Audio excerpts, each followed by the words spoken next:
Uy, ya, ahora sí. Ya, entonces lo que hemos estado viendo es cómo funcionan cómo podemos entender el funcionamiento de los canales iónicos voltaje dependiente. Hemos explicado varias veces el efecto de esta curva. La curva de corriente aparece en el eje de voltaje antes que la curva de la conductancia. Significa que hay varios estados cinéticos en este canal y hay constantes cinéticas que están entre ellos y si estamos en el cerrado muy profundo, cambiamos el voltaje, hay movimiento de esa proteína y eso se puede ver como movimiento de carga, sin embargo el canal no se abre. Y eso es porque esta curva despega antes que la otra curva, y eso ya lo hemos hablado muchas veces. Hablamos también de las técnicas para registrar canales únicos, porque ahora que la pregunta es, si podemos ver muchos canales, ¿podemos ver ahora la proteína unitaria? La respuesta es sí, hablamos de esto. Hablamos de cómo nosotros podíamos construir, por ejemplo, una curva corriente-voltaje. Esto es para preguntarnos si el canal sigue la ley de Ohm, porque es una resistencia, es algo que está en la membrana y deja pasar iones.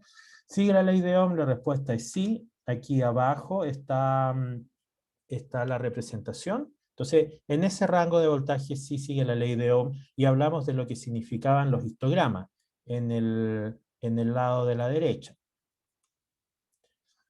Y otra pregunta es, bueno, ¿estos canales cumplen las propiedades que nosotros descubrimos en el axón de Calamar? ¿Es voltaje dependiente el canal? La pregunta es sí, pero para esto tuvimos que definir lo que era la probabilidad de apertura. Y en el caso del axón de Calamar, nosotros llegamos a una expresión que era la ecuación de Boltzmann, en la cual hicimos la razón de abierto sobre abierto más cerrado, pero eso era una razón de número de canales. Entonces, número de canales abiertos sobre número de canales totales. ¿Qué pasa si yo hago una razón, pero ahora en el tiempo? Porque fíjense, aquí yo solamente tengo un canal, o eso es lo que creo, ya que veo solamente un saltito. El saltito, el nivel de abajo es cerrado. Aquí el nivel de corriente de arriba es abierto, el canal se abre y se cierra, entonces es un canal. Eh, ¿Cómo puedo estudiar la voltaje dependencia ahí si tengo solo uno? Bueno, los tiempos. Entonces, tiempo abierto, aquí el tiempo abierto es cuánto pasa en el nivel de arriba, es muy poco. Sin embargo, aquí en el de más abajo, el tiempo abierto, fíjense que es más que el tiempo cerrado. El trazo está más tiempo allá arriba que aquí abajo. Entonces uno puede construir la probabilidad de apertura, tiempo abierto partido en tiempo total. Y eso es lo que se muestra aquí en C. La probabilidad de apertura es muy baja, a valores bajos. Cuando ustedes empiezan a cambiar el voltaje a través de la membrana, la probabilidad de apertura aumenta. Perfecto, entonces era voltaje dependiente. Se cumplen las propiedades que ya conocíamos de esto. Y de esto no se los hablé porque necesitábamos un poco, porque ya nos estábamos quedando dormidos, inclusive yo, y nos saltamos a un tema más interesante que era la estructura. Pero ya que estamos aquí, volvamos. Resulta que hay preguntas fundamentales todavía que no sabemos la respuesta. Necesito traer una diapositiva antes de entrar a esta, perdón. Bueno, hablamos también de que si nosotros hacíamos alineamientos de secuencia, habían cosas parecidas. Vimos esta figura y yo la expliqué latamente. Luego vimos que del análisis de secuencia nos dice que los canales de sodio y de calcio tienen 24 segmentos de transmembrana, pero lo interesante es que son repeticiones de ese módulo. Entonces ese módulo está repetido 2 veces, probablemente por un evento de doble duplicación. En el caso génica. En el caso de abajo, los canales de potasio tienen solamente uno de estos módulos. Entonces la interpretación en los 80, cuando no teníamos ningún tipo de estructura, era que esto tenía una simetría de A4. Entonces aquí está el repetido 1, el repetido 2, el repetido 3 y el repetido 4 no está porque es para que nosotros veamos. Entonces, perfecto, porque Hodgkin y Huxley decían que predicen que hay un n a la cuarta, entonces 4 partículas independientes se movían. Bueno, ahí están las 4 partículas independientes, 1, 2, 3 y 4. En el caso del potasio era fácil, porque necesitamos 4 de estos. En el caso del sodio, ¿cómo lo vamos a explicar?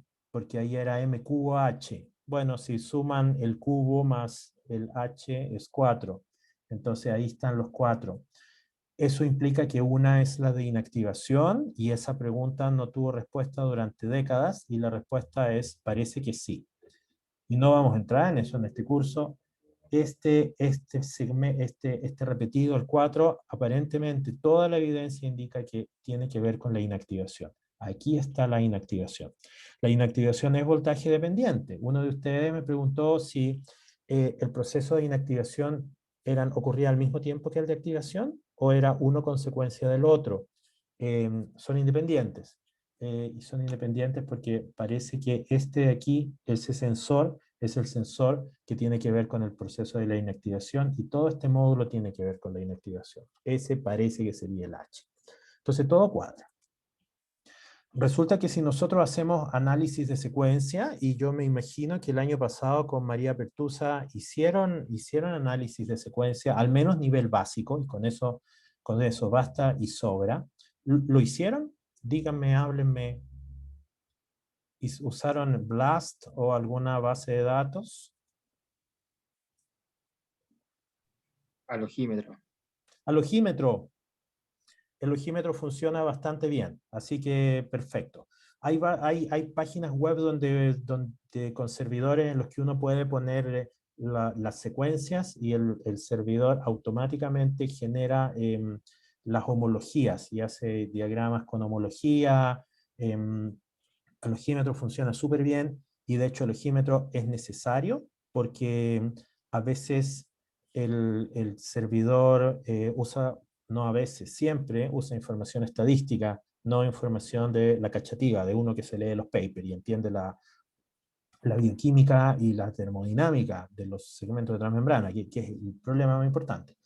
Entonces ya vimos que uno podía hacer alineamientos de secuencia y vimos que había repeticiones. Fíjense acá, vimos que en esta posición, estos son los S4 de varios, de un canal de sodio, del repetido 1, 2, 3 y 4.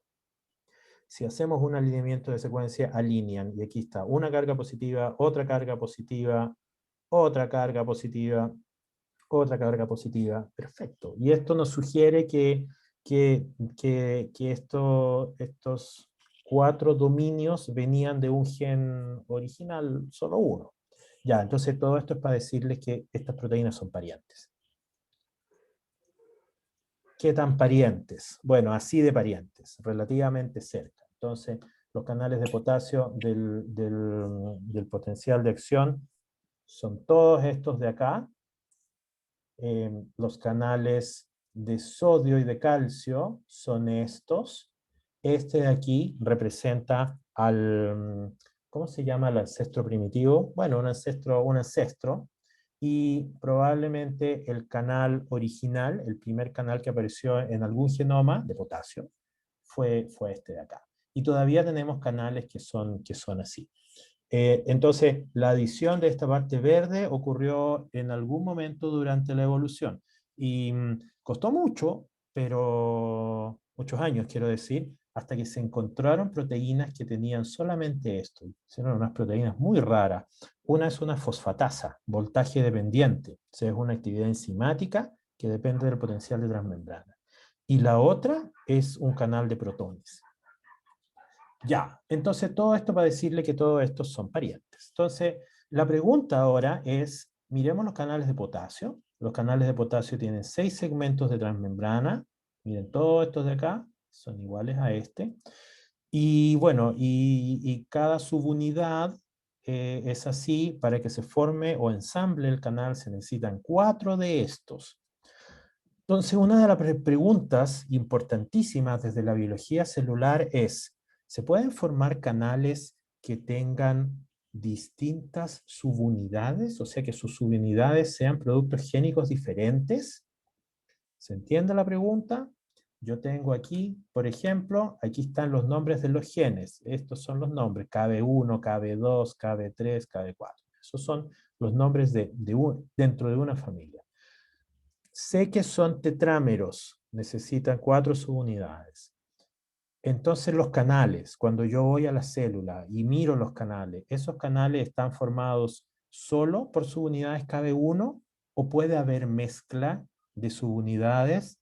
Porque como haya mezcla, vamos a tener una cantidad quizás muy grande, no quiero decir infinita, muy grande de combinaciones de canales. ¿Puede haber mezclas? La respuesta es depende. Algunos hacen mezcla, la mayoría no hacen mezcla, pero hay casos en los que se hace mezcla, ¿eh? Entonces no hay una respuesta unificada para esa pregunta. Ya, todo esto es para explicarles este experimento. La pregunta es, aquí estos investigadores estaban estudiando unos canales que se llaman TRPM6, estos son nombres que vienen, son nombres históricos nada más. Ya TRP es una familia de canales, M es una subdivisión dentro de esa familia y el 6 es el gen número 6 y este es el gen número 7. Entonces, la pregunta es, y una cosa más, ambos productos génicos se expresan en la misma célula. Entonces la pregunta es, ¿estas subunidades se mezclan o no se mezclan? Y esa es una gran pregunta, no solo desde la biofísica, también de la biología celular. Entonces, como ustedes tomaron biología celular el año pasado, ¿qué tipo de experimentos se le ocurre que podríamos usar para mostrar si estas subunidades se mezclan? Piensen. Y escríbanme ahí en el chat o háblenme. ¿Qué tipo de experimento podríamos hacer para mostrar si los canales son homotetrámeros o heterotetrámeros? O sea, están formados solo por una subunidad o por varias subunidades. Piensen. Recuerden todo lo que aprendieron en biología celular.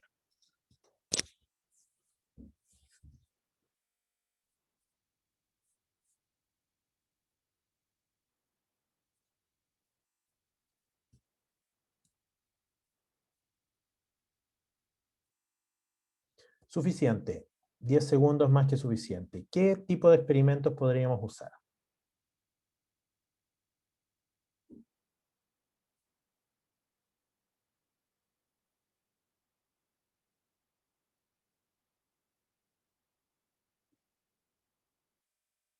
Menos mal que no está la María Pertusa casi, enojaría muchísimo.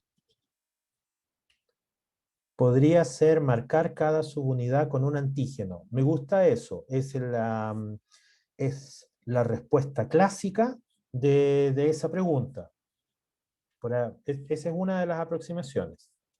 Electroforesis. Esa respuesta es parte de la respuesta anterior, porque para marcar con antígeno, ya primero lo que quiere decir es usar anticuerpo, no quiere decir antígeno, antígeno del canal. Lo que quiere decir, me imagino, es usar un anticuerpo y usar ese anticuerpo para seguir ese anticuerpo, ya, pero hay varias maneras de esto. Una es por electroforesis, como dice Tomás, y la otra es como dice Fernanda, por inmunofluorescencia. Perfecto, esas son las maneras clásicas de seguir una proteína y de ver si están formando, por ejemplo, hay mezclas o no. Error 404, no es error, no es válido en esto, porque ustedes ya han tenido biología celular con la María, yo conozco a la María. Ya, pero hay problemas, porque eso es bonito y tiene sentido, pero hay problemas. Entonces, ¿cuáles son los problemas? Los problemas es que la técnica del Western blot y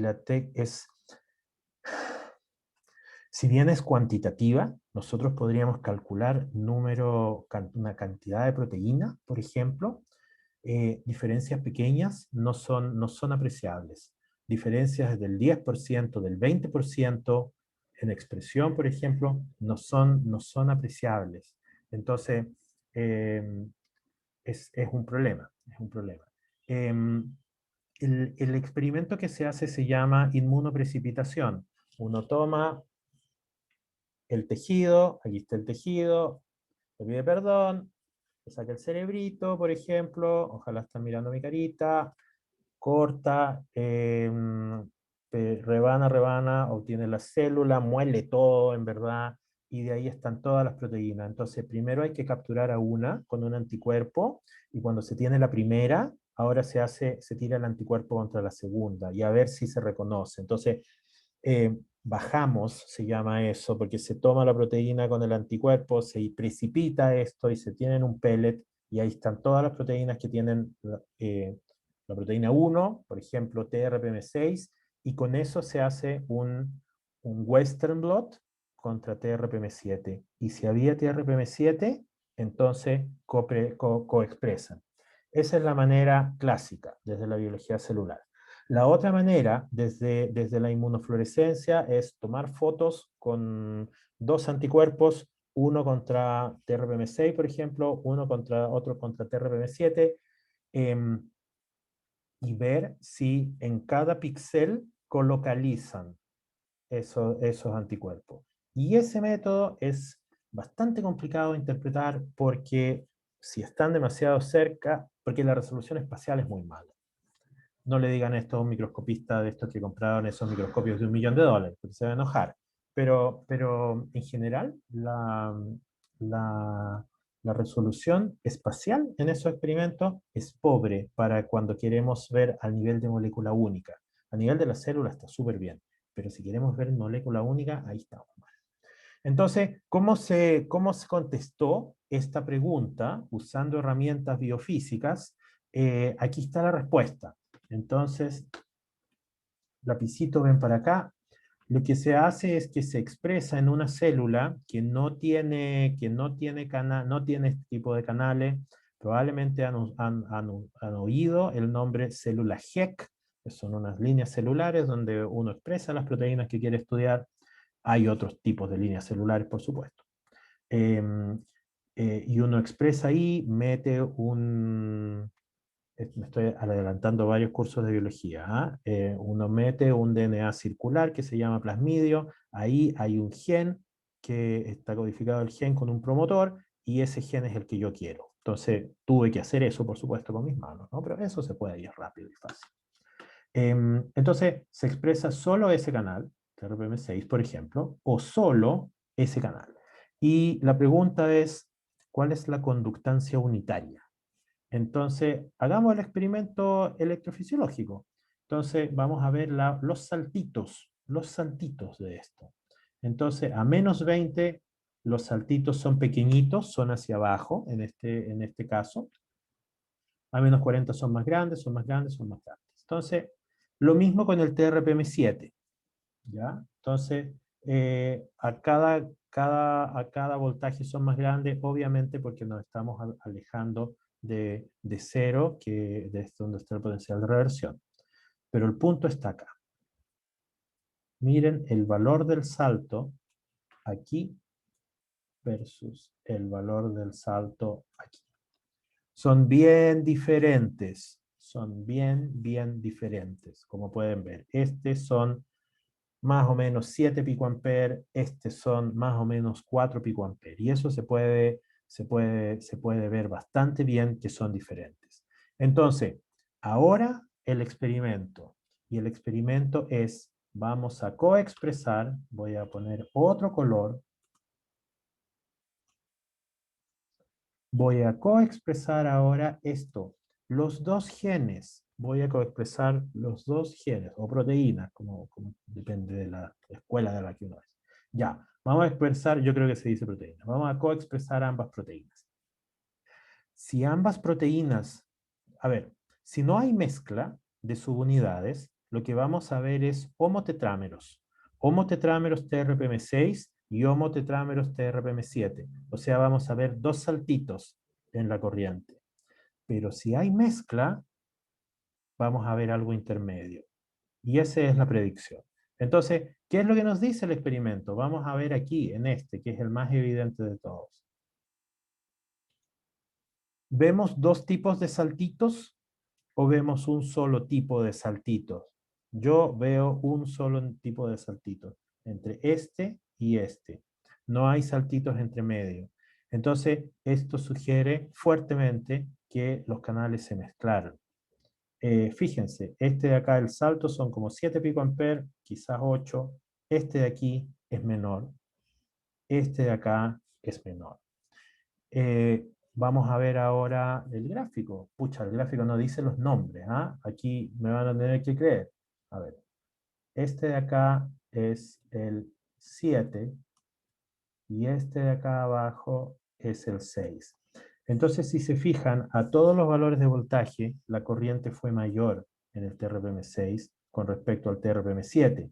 Y cuando se hace la coexpresión, ahora da esos niveles, niveles intermedios a cada uno de los voltajes. Entonces, este experimento nos dice que no hay dos saltitos independientes. Y eso es que no se formaron canales homotetrámeros de uno y homotetrámeros del otro, sino que se coensamblaron las subunidades y se formaron canales de conductancia intermedia. ¿Qué significa esto? Significa que se coensamblan. Todo este experimento complicado para decir que se coensamblan. Entonces, si uno tiene una pregunta de la biología celular, que es bastante básica en el sentido de importante, es una pregunta importante, muy básica, quiero decir fundacional, no que sea trivial. Eh, Como esta, se coensamblan estas subunidades KB1, se mezclan con esas KB2.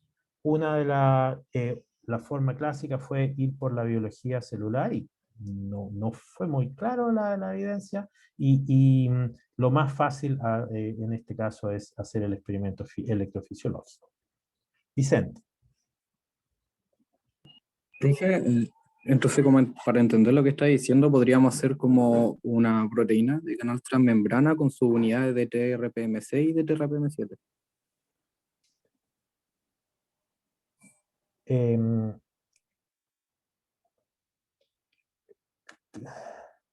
Usó el verbo hacer y eso me confunde. Creo que lo que está hablando de Bueno, una proteína de fusión o está interpretando el experimento. interpretando el experimento. Ok. Sí, la respuesta es sí. Sí. Lo que ocurre en este caso, en el caso de la izquierda, donde está el lapicito, es que se formaron canales solamente con la unidad TRPM6, ¿ya? Porque no había otra. Y en el caso de la derecha, solamente con el TRPM7, porque no había otra. Y este es el caso importante, cuando nosotros pusimos ambas proteínas en la célula. Y aquí lo que se ve es que se encontró una conductancia intermedia. El saltito, la corriente unitaria, tenía un valor intermedio. Y si nosotros calculamos la conductancia es la pendiente de esa curva, recuerden, esa pendiente es diferente de la pendiente de arriba y de la pendiente de abajo. Me confundió su pregunta porque usó la palabra hacer proteínas, y uno puede hacer proteínas, ¿ya? Entonces, y esa es otra de las estrategias que se usó, que fue concatenar proteínas, unir la proteína, en este caso, 6 con la proteína 7, y ver si eso genera canales funcionales. Por eso me confundió su pregunta. Y eso se usó, eso fue uno de los primeros métodos que se usó. Porque medir la conductancia unitaria no siempre es fácil. De hecho, para los canales de potasio no fue fácil, no fue ese el método que se usó. ¿Había otra pregunta? Sí, ¿Alguien levantó la profe, mano? Sí. yo mismo. Es que, claro, lo había dicho, bueno, es el verbo hacer por lo mismo, porque entiendo que si sucede de forma natural, se puede hacer en laboratorio. Sí, pero sí. Sí, pero yo estoy hablando de hacer con proteínas quiméricas. No sé si es lo que tú estás diciendo. Sí, a eso me refiero, profe. Ok. Sí, uno puede hacer proteínas quiméricas. Y ese fue lo que se hizo para el caso de los canales de potasio, que fueron los que primero se estudiaron y los que más se estudiaron en esto. Y esos experimentos, entonces lo que se hizo ahí es hacer con catámeros del mismo canal. Entonces se repetía el canal 2 veces, 3 veces, 4 veces, 5 veces. Y se hicieron, claro, no todas las unidades tenían ciertas mutaciones que le quitaban sensibilidad a ciertas toxinas. Entonces, eso permitió establecer la estequiometría. Así que sí, eso se puede hacer. Pero el experimento fue electrofisiológico, en ese caso también. De hecho, ese fue un experimento de Science, fue un paper de Science en el que se hicieron los concatámeros y acá en algunos se puso lo que decía una mutación que cambiaba la sensibilidad a la toxina, y luego lo que se hizo fue inventar un método estadístico para poder establecer esto, estudiar esto, porque no era así de simple, no se podía usar la t-student, por decir algo. ¿Ya? Eso lo hizo Rod McKinnon, el mismo que ganó el premio Nobel por hacer esta figura. Ya, voy a tomar agua.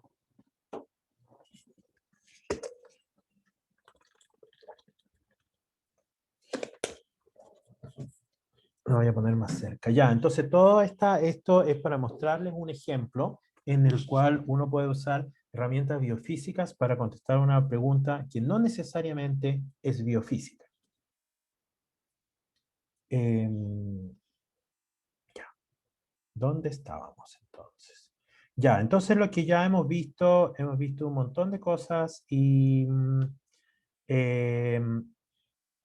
algo que todavía no hemos visto es, bueno, sí lo hemos visto de cierta manera, es que si yo miro una sola proteína, puedo ver propiedades que encontré en el axón de Calamar cuando estábamos viendo miles de proteínas, 10.000 canales, que fue lo que se contó que había en el axón de Calamar. La respuesta es sí. Y vamos a seguir sobre eso porque esto es importante. Bueno, aquí les mostré que uno podía usar una herramienta biofísica usando canales unitarios. No sé cuál se ve mejor, creo que en esta se ve un poco mejor, es exactamente la misma idea, viene de libros diferentes. Entonces, la pregunta es, si yo ahora aíslo un canal de sodio, como el canal de sodio del axón de Calamar, eh, ¿qué veo? ¿Qué es lo que veo? ¿Mm? Entonces, ¿cómo veo el proceso de inactivación? Más bien esa es como la pregunta. Entonces, voy a agrandar esa, me quedó muy chica.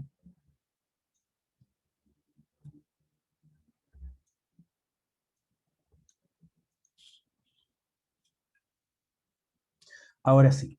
Entonces, el experimento es el de arriba. Vamos esto es patch clamp, no voltage clamp. Bueno, patch clamp es un tipo de voltage clamp. Desde menos 80 hasta probablemente es menos 10 eso. Entonces lo que vemos, este es canal único, esto es la corriente, aquí no se ve muy bien, en mi pantalla, ojalá en la de ustedes se vea bien, aquí hay una rayita blanca, ese es 0 milisegundos, ahí está el cambio de voltaje, y se ven unos saltitos hacia abajo. Eso es lo que esperábamos, la corriente de sodio a ciertos voltajes, a la mayoría de los voltajes, es una corriente hacia adentro, es negativa o de entrada. Perfecto, veo los saltitos para abajo, excelente. ¿Cuánto duran esos saltitos? Esos saltitos duran muy poco tiempo. Fíjense en ese de ahí, donde está mi cursor. Fíjense en ese. Sí, duró un poquito más. Fíjense en este. Duró el doble que el primero, probablemente. No era mucho tampoco. ¿Ah? Pasó algo bastante interesante. Se abrió, luego parece que se cerró, se abrió, se cerró, estuvo fluctuando entre abierto y cerrado, y luego, a partir de donde está mi flechita, ya no hubo más eventos de apertura. Qué cosa más interesante. Este de aquí se abrió y luego no lo vimos abierto nunca más. Aquí nunca se abrió, aquí lo vimos abierto y luego no lo vimos abierto nunca más. Entonces, hay dos conclusiones importantes que vamos a sacar de este experimento. Antes de eso vamos a hacer la suma para sacar la primera conclusión. Si yo sumo todos esos eventos, esto es el mismo experimento. Es el mismo parche con el mismo canal que se repitió ese pulso de aquí arriba. Cada 5 segundos se dio ese pulso. Miren la escala temporal. Son 20 milisegundos, están graficados acá. Entonces, sumémoslo temporalmente. Sumemos temporalmente cada uno de estos trazos. Aquí abajo está la suma. Dice promedio, pero el promedio es una suma, como ustedes saben, dividido por una constante. Miren la forma de la corriente promedio. La forma es exactamente la misma forma de lo que esperamos tener en un axón de calamar. Una corriente de entrada, llega aquí a un mínimo y luego se devuelve. Fascinante. Entonces, esto nos dice que sumando todos estos eventos independientes, sería lo mismo que tomara muchos canales y aplicarles solamente un pulso. Entonces, lo interesante es que yo de aquí, de estos eventos unitarios, puedo reconstruir un fenómeno que ocurre por miles y miles de canales. Perfecto, eso está bien. Eso está bien porque como no pudiera reconstruir, estábamos en problemas serios y hubiera habido un problema. Ya, ok, esa es la primera conclusión. La segunda conclusión requiere un poco más de pensamiento. ¿Por qué no son iguales? Miren los cursos, los tiempos que se abre cada vez. ¿Por qué no son iguales? Chuta, esto puede ser un problema. ¿Por qué no son iguales? ¿Por qué ese es mucho más largo? Respuesta corta. em, Estos son procesos que se llaman estocásticos, al azar. No sabemos, no tenemos una ecuación que nos diga cuánto tiempo se va a abrir, pero sí sabemos cuál es la probabilidad de que se abra. ¿Cómo calculo la probabilidad? Está aquí abajo. Ese promedio es lo mismo que la probabilidad, es la fracción, ¿ya? Entonces, ¿cuál es la probabilidad de que se abra ese tiempo antes del cero? Es cero, cero. ¿Cuál es la probabilidad de que se abra en ese tiempo donde está mi cursor? Es máxima. ¿Cuál es la probabilidad de que se abra aquí? Es 0.5, porque es la mitad del máximo. ¿Cuál es la probabilidad de que el canal se encuentre abierto en ese punto del tiempo? De nuevo es 0. Entonces, el analizar estos experimentos nos dice cosas interesantes. La apertura es al azar. No sé en qué momento se va a abrir. Fíjense, aquí en este caso se abrió acá, en este otro caso se abrió después, en este otro caso se abrió después, en este otro caso no se abrió nunca el canal.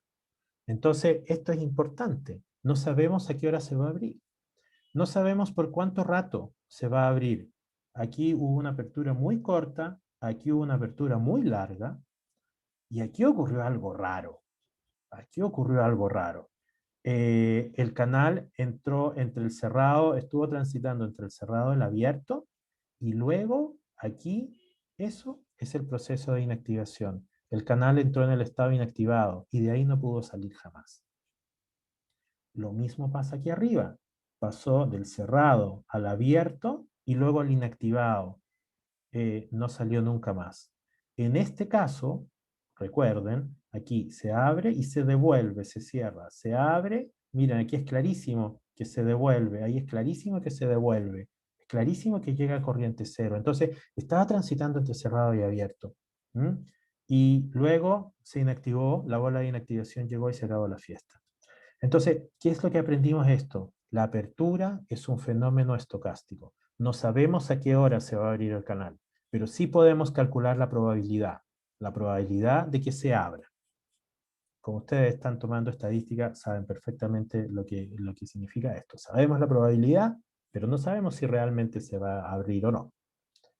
Es como las encuestas. Sabemos cuál es la probabilidad de que vaya a ganar un candidato o de que ocurra cierto fenómeno, pero no sabemos quién de cada uno de los votantes, por ejemplo, va a votar por qué. Ya, perfecto. Entonces, ya lo sabemos todo, casi. Esto es exactamente lo mismo, pero como yo soy un nostálgico, esto viene de un libro muy venerado y es exactamente lo mismo. es bastante antiguo, bueno, no es tan antiguo, para ustedes es bastante antiguo, pero a mí no es tan antiguo. Es antiguo nada más. Eso es exactamente lo mismo. Y se ve bastante feo, pero ya, esto es exactamente lo mismo. El canal de sodio. ¿Qué pasa con el canal de potasio? El canal de potasio no tiene inactivación. Entonces lo que debería hacer ahora es una explicación gráfica. ¿Cómo entiendo esto del cerrado, el abierto y el inactivado? Ya no con la bola, sino con un esquema cinético. Voy a hacer el esquema más simple. Eh, a ver, ojalá estoy agarrándome las dos manos. Estoy agarrando las dos manos a ver si esto funciona bien. Cerrado, abierto, de open, y voy a hacer a... Esto quedó horrible.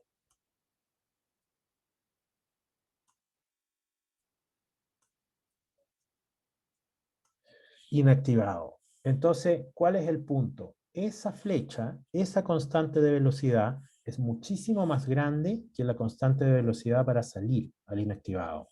Entonces, una vez que el canal está en el estado abierto, llega al inactivado, pero del inactivado no sale. No sale. Es muy poco probable que salga. La constante de velocidad es muy pequeña.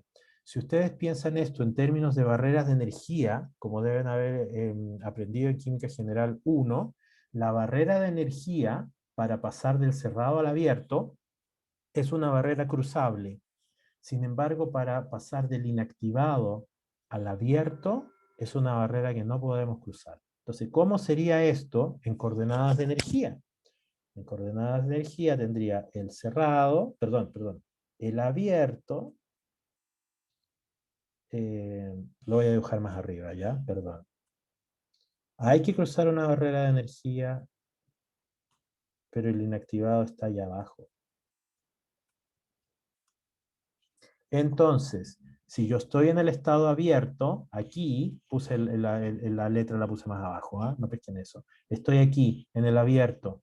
Para cruzar al cerrado al estado inactivado, la barrera de energía es pequeña.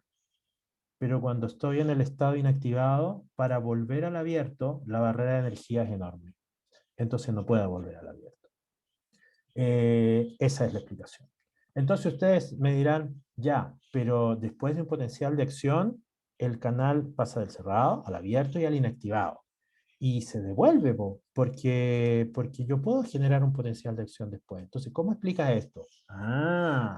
Porque esas constantes son voltaje dependientes. Entonces, al cambiar el voltaje, cambia la forma de esa flechita y ahora yo puedo sacar puedo sacar al canal del estado inactivado. Además, como yo les conté antes, este modelo no es tan verdad, porque necesitamos poner estados inactivados por aquí abajo. Como yo les conté, alguien me preguntó y mi respuesta fue que hay estados inactivados paralelos por acá. Entonces es un poco más complicado, pero este modelo es ilustrativo para entender cómo ocurre este proceso de inactivación. Entonces, un error muy frecuente de los estudiantes históricamente en este curso es confundir el estado inactivado con el cerrado. Y son estados diferentes. El cerrado cinéticamente está aquí, pasa por el abierto, yo puedo transitar entre el cerrado y el abierto. Y eso es lo que se ve en este trazo, donde se está moviendo mi cursor, mi lapicito. Hay saltos para abajo y para arriba, para abajo y para arriba. Eso significa que el canal se abrió, se cerró, se abrió, se cerró. Pero luego, en este momento, se activó la compuerta de inactivación y se acabó la fiesta. El canal entró al inactivado y del inactivado no pudo salir jamás. Pasa lo mismo en el canal de potasio, y aquí voy a, de nuevo, voy a hacer esto más grande.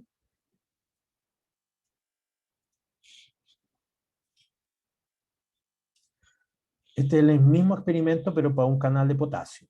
Entonces vamos desde menos 100 hasta más 50. Aquí en este tiempo, que es el tiempo cero, cambia el voltaje. Y aquí pasa algo interesante, pasan varias cosas interesantes. Miren cuánto tiempo se demoró en ocurrir ese saltito en la corriente. Se demoró más o menos 10 milisegundos. Miren cuánto se demoró aquí, 2 milisegundos, 3 milisegundos. Eso es bastante más tiempo que el canal de sodio. Entonces, la apertura de los canales de potasio toma más tiempo. Es un proceso más lento. ¿Qué pasa cuando el canal entra en el abierto? Miren lo que pasó aquí. El canal estaba en el cerrado. Vemos ese salto y aquí la corriente se mantiene constante. Todo ese tiempo el canal estuvo en el estado abierto y solo volvió al cerrado cuando se acabó el pulso de voltaje. Miren lo que pasó en este de acá, donde se está moviendo mi cursor. El canal se abrió, se cerró por un instante, unos pocos milisegundos, se volvió a abrir y se mantuvo abierto hasta que se acabó el pulso de voltaje.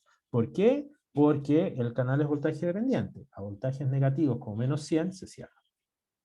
¿Qué pasó en este trazo de acá? El canal se abrió, se cerró por un milisegundo, se abrió de nuevo, transitó poco entre el abierto y en el cerrado, principalmente estuvo en el abierto. Listo, entonces podemos obtener de aquí las mismas conclusiones que en el caso anterior.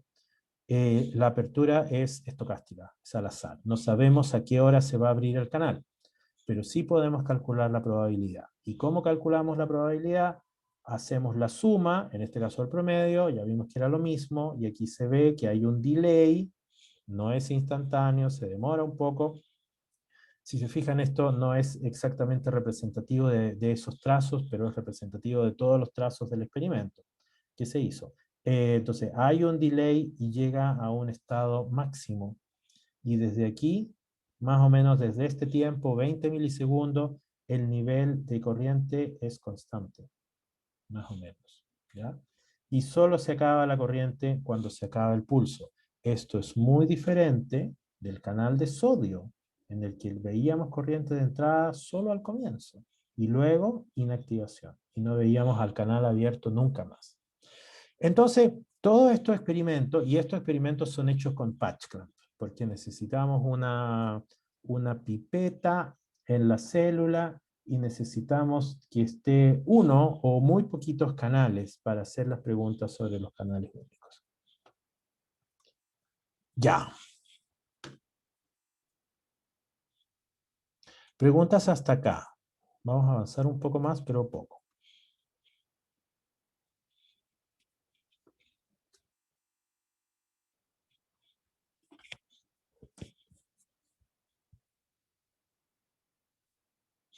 Vino el pulpo a mirar.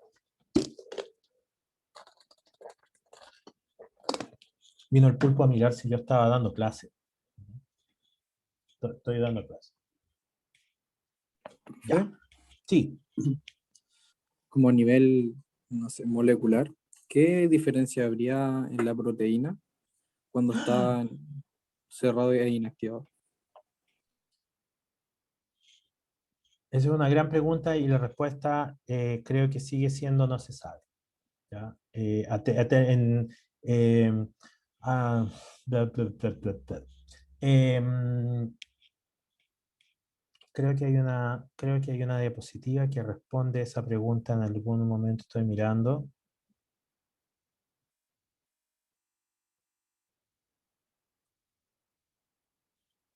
Respuesta corta, ocurren varias cosas. Estoy buscando la diapositiva. ¿Eh?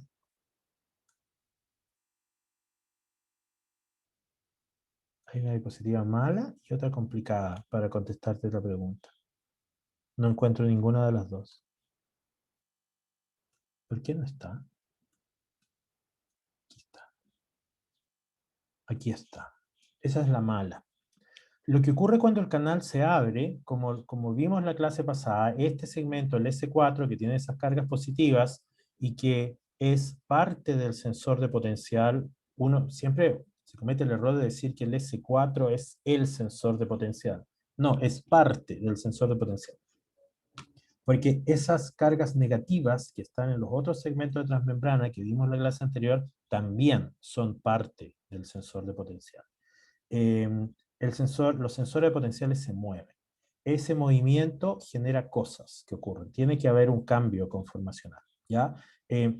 Hay, en los canales de potasio que sufren inactivación hay un cambio en la vía de conducción. Eso no, a nivel estructural todavía no se ha visto, porque cuando uno tiene una estructura de un cristal, no sabes en qué estado cinético está. Así que la estructura del cristal es como una foto, entonces no sabes en qué momento cinético tomaste la foto. Hay especulación, sí, y vamos a ir, creo, sobre eso voy a hablar un poco. Así que respuesta corta, sabemos que hay movimiento, pero no está muy claro, no hay evidencia hasta donde yo sé de cuál es el movimiento de cada una de esas cosas en el inactivado. Profe, Sí, pero no sé si estaré muy lejos ya aquí, alejándome mucho de la respuesta, pero no tendrá que ver con una, no sé, con una proteína G. no, te alejó mucho. Ah, ya, ok. Porque si te fijas, estamos hablando solamente de proteínas que sensan el voltaje.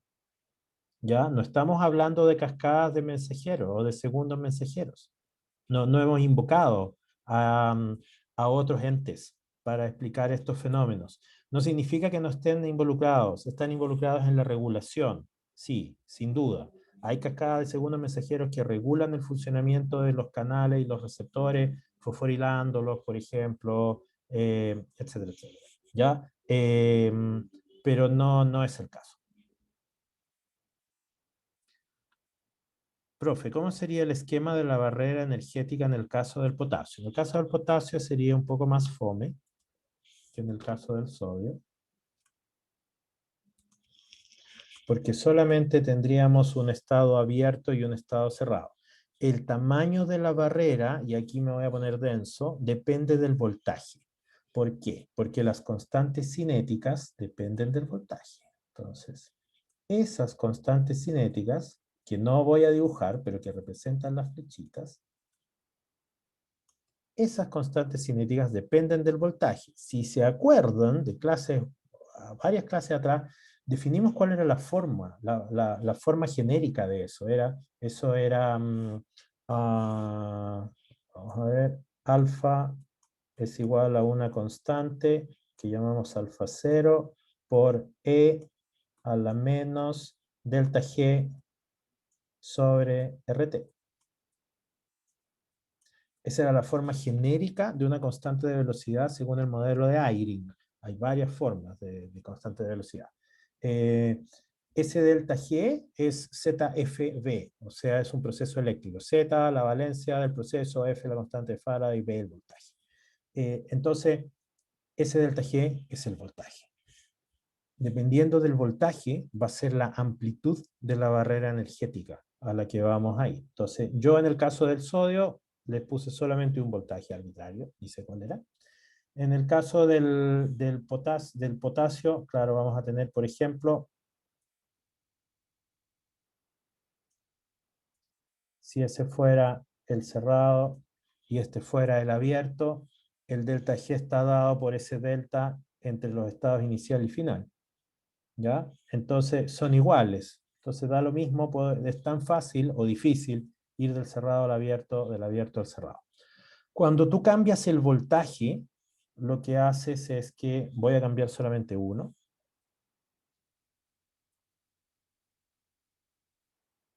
Mira,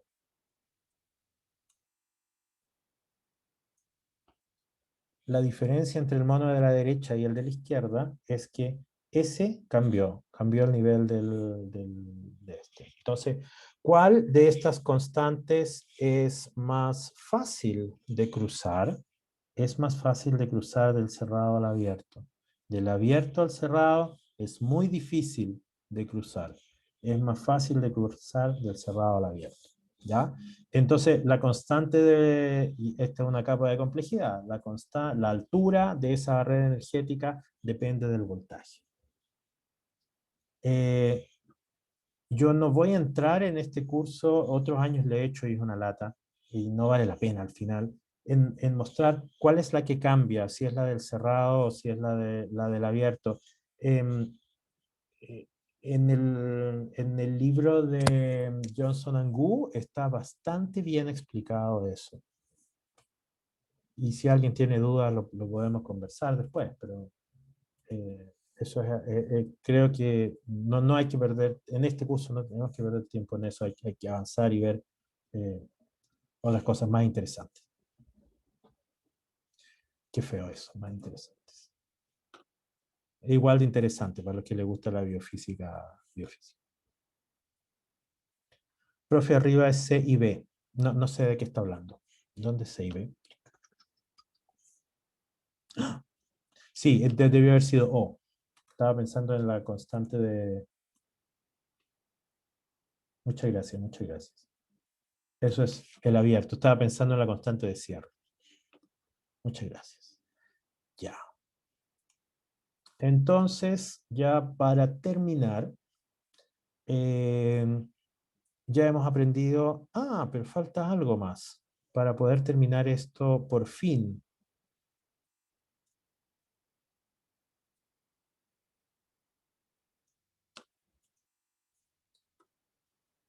Sí, me faltaron varias cosas. Como a mí me gusta la parte nerd, entonces me centré mucho en lo nerd. Ya. Estos canales de aquí abajo. Estos canales de aquí abajo fueron los primeros canales identificados. Y lo interesante fue ver cuál era la forma de las corrientes de esos canales. Ustedes dirán, ¿qué cosa más fome? Bueno, cuando no se conocía nada, cualquier cosa nueva era interesante. Entonces, este fue un paper en Science del grupo de Larry Salkoff, en el cual ellos identificaron varios de estos genes. Ellos en ese paper clonaron, si no me equivoco, bueno, el grupo de Larry Salkoff clonó, o sea, secuenció todos estos tres de acá, ¿ya? Y participó en clonar, en los primeros intentos en clonar este, que fue el Shaker, es el primer canal de potasio identificado y es el que más se conoce porque fue el primero. Entonces, este es un canal de potasio raro porque tiene este fenómeno de inactivación. Los canales que hemos visto de potasio, los del potencial de acción, se parecen a esto. Se abre el canal y se mantiene abierto. La corriente es constante. Cada uno de estos trazos son experimentos de voltage clamp. Se va desde cierto voltaje, menos 80 hasta más 20. Y aquí vemos lo mismo que en el caso del acción de calamar. Este de aquí presenta algo de inactivación, pero quizás no lo es, quizás es bloqueo. El ion magnesio se une al poro del canal y se queda ahí. Es un fenómeno nerd.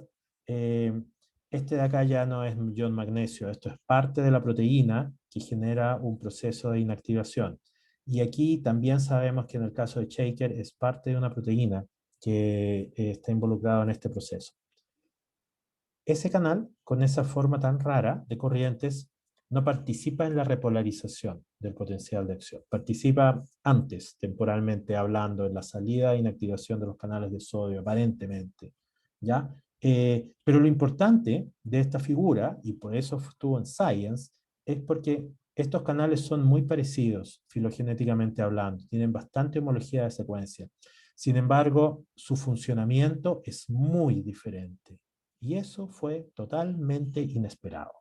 Entonces, tenemos desde la inactivación rápida hasta canales que no inactivan, pasando por estos que tienen esas velocidades de activación intermedia. ¿Qué significa eso para para la célula?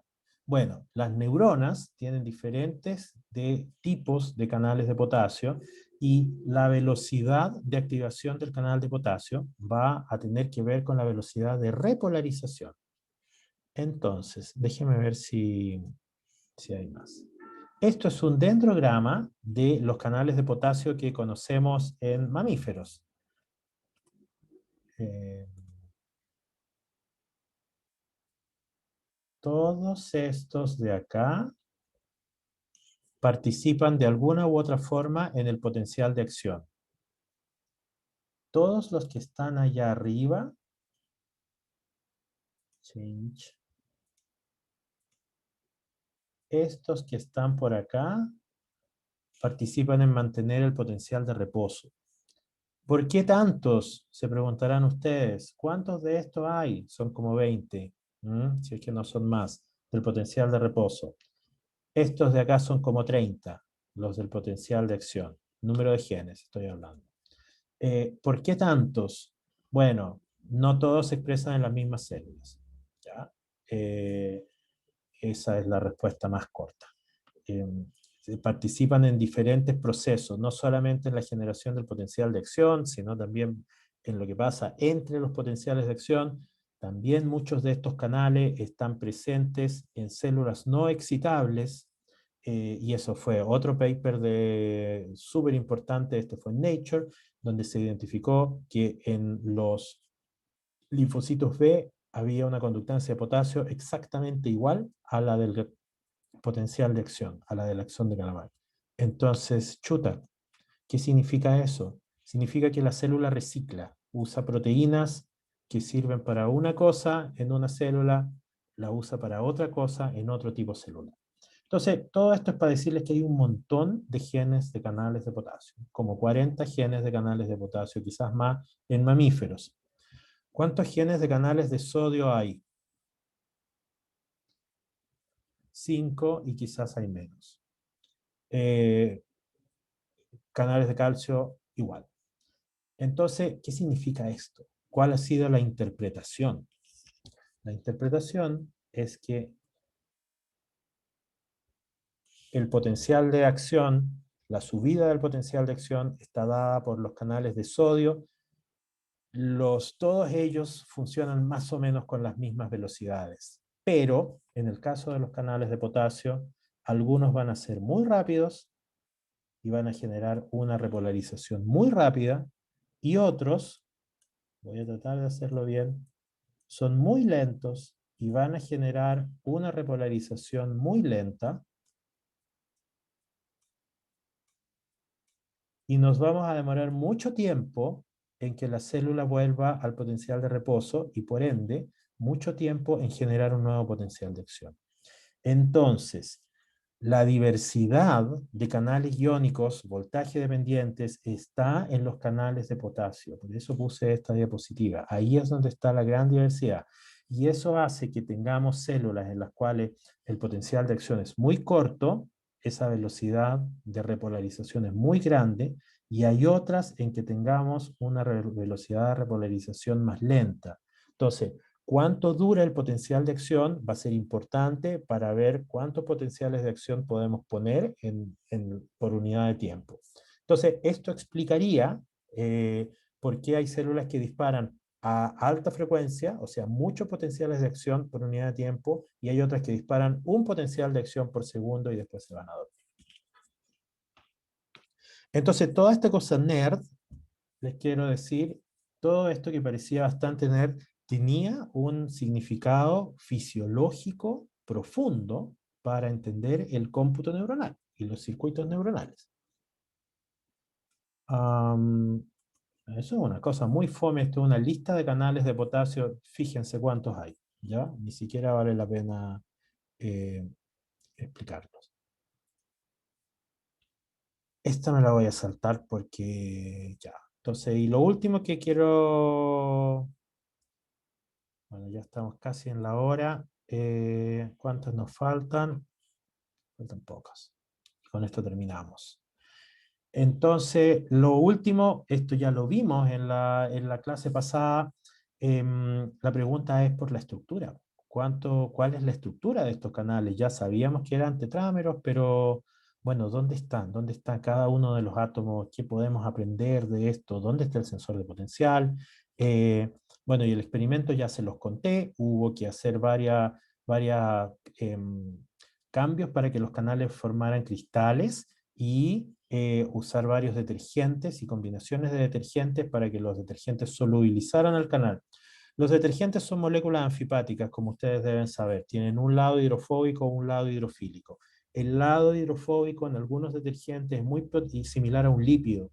Entonces, poniendo la mezcla adecuada y la cantidad adecuada de detergente, estos se pueden quedar tan pegados a la proteína se queda pegado con estos detergentes, Y esas moléculas de detergente, esos átomos de los detergentes se ven en los cristales, se ven donde están las moléculas de detergente, y eso es muy impresionante. Eso significa que esa parte de la proteína era extremadamente hidrofóbica. Por eso no se podía cristalizar. Entonces, bueno, se logró haciendo estas mezclas de detergente, se logró tener, imagínense, si están mirando mi querida, si aquí está el canal iónico y aquí está el detergente, es muy grande este detergente que estoy usando, entonces es anfipático, por un lado va a unirse a la proteína y por otro lado es soluble en agua. Entonces, si ponemos muchas moléculas de detergente, vamos a tener una cosa que es rodeable por agua y es solubilizable. Y no solo es solubilizable, sino que después forma cristales. Y, y esa fue la técnica. Y Rod McKinnon ganó el premio Nobel por este experimento. Entonces, aquí se ve la simetría, eran 4. Este tiene solamente 2 segmentos de transmembrana. Vamos a verlo en la siguiente. Pero aquí hay algo sumamente interesante. Ya se sabía desde muchos años atrás que había una cavidad interna y caben cosas grandes aquí adentro. Cabe una molécula de glucosa. Eso es relativamente grande comparado con un ion potasio. El poro, la vía de entrada, este es el lado de adentro, esta es la vía de conducción, esta es la cavidad interna. Se sabía desde hace bastante tiempo que la vía, el filtro de selectividad estaba hacia afuera. De hecho, yo se los mostré en un diagrama de unas papas. El filtro de selectividad estaba para afuera. Y esto fue totalmente inesperado. Había una alfa hélice que estaban con un momento, la alfa hélice tiene momento dipolar. Si no, si los dijeron nunca, tiene momento dipolar. eh, por eso de ese degradé en colores. Entonces, el momento dipolar es más negativo aquí y más positivo aquí afuera, y como es más negativo, se supone que estabiliza a las cargas positivas que están aquí adentro. Pero lo interesante es lo que pasaba acá, pues, en el filtro de selectividad. Esa realmente era la pregunta que se podía contestar con esta estructura. No hay sensor de potencial aquí. Y aquí está la respuesta. La pregunta es, ¿cómo es este filtro de selectividad, esta región que selecciona? Yo les conté probablemente que antes se pensaba que la selección de los iones estaba dada por tamaño. Iones grandes, entonces teníamos un poro grande, iones chiquititos pasaban, iones muy grandes no pasaban, pero eso no es verdad porque iones muy pequeños no necesariamente pasan. Entonces, ¿cómo es? Es electrostático, ya eso ya lo sabíamos de antes. Aquí está la respuesta de cómo es que pasan los iones. Entonces, en azul por fuera, esto es el esqueleto peptídico del segmento 6, esto es el del segmento 5, y esto es esa horquilla que veíamos, vamos a ver si está en esta diapositiva, se dan cuenta que había una horquilla entre ese segmento que es el 5 y es el 6, voy a ir al de aquí arriba mejor, esa horquilla,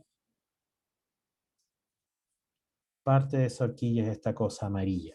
Y esta cosa amarilla aquí tiene unos lollipops. Esos lollipops son los grupos carbonilo del esqueleto peptídico. Y esos lollipops están orientados hacia esas pelotas que son los iones potasio. Entonces, el ion potasio, eh, ¿ustedes se acuerdan cómo están los iones en solución? Están rodeados de agua. Tienen que estar polarizados y tienen capas de solvatación, 2 o 3 capas de solvatación, dependiendo del potencial electrostático de cada ion. Eso significa que tenemos el ion aquí, tenemos una capa de aguas y tenemos otra segunda o quizás una tercera capa de moléculas de agua. Entonces, así es como está un ion en solución. Eh, ¿Cómo está aquí adentro de la proteína? Era una gran pregunta. La respuesta es que está rodeado, ya les voy a mostrar que hay agua entre medio, hay agua, y esos lollipops actúan como las moléculas de agua, porque aquí estamos viendo 2, pero hay 2 más, el de adelante y el de atrás. Entonces, y además miren, hay uno más arriba, otro más abajo. Entonces, hay toda como una secuencia de estos grupos carbonilos que están solvatando al ion potasio, y de esta manera la energía del ion potasio es tan baja que como la energía que está cuando está en agua en agua. Eso se calculó. Ya. Interesante. Todo esto ocurría en el lado de afuera. Pero una de las preguntas que esta figura no contesta es que resulta que, como ustedes saben, las cargas positivas se repelen. Eh, ¿Cómo puede que hayan dos cargas positivas, estos dos iones potasio, uno al lado del otro, y no se repelan? Eh, Esta figura viene del cristal, porque se ven 4 sitios de potasio. No sé si tengo...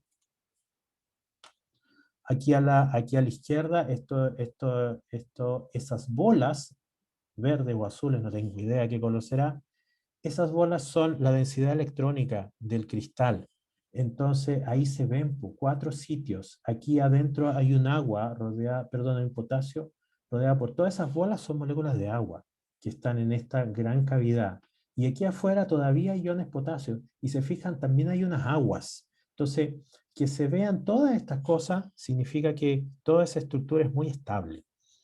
Porque si fuera movible, no se vería nada. De hecho, pregúntenle a la gente que trabaja en estructura de proteína cuántas veces se ven las moléculas de agua dentro de una proteína. Muy pocas. Entonces, lo último que les diré es que aquí había un problema. ¿Cómo pueden estar 4 iones potasio todos juntos, uno al lado del otro y no se repelen? La respuesta es, por supuesto que se repelen, si las leyes de la termodinámica se tienen que cumplir. Lo que pasa es que esta es una imagen promedio. Tenemos la mitad de los canales en esta posición, un ion potasio en la posición 1, un agua y un ion potasio en la posición 3, y la otra mitad de los canales los tenemos con iones potasio en la posición 2 y la posición 4. Y lo que vemos es el promedio. Entonces, el concepto de promedio es importante y se había olvidado para el primer paper, como que no importó mucho en el primer paper, que era tan importante todo que la gente se olvidó de eso. ¿Cómo estaban los 4 juntos? ¿Qué importa? ¿Qué importa? Bueno, en los papers subsiguientes se tuvo que contestar esa pregunta. ¿Cómo era posible que estuvieran? No estaban. Sí, la termodinámica se tiene que cumplir. Quedamos hasta acá.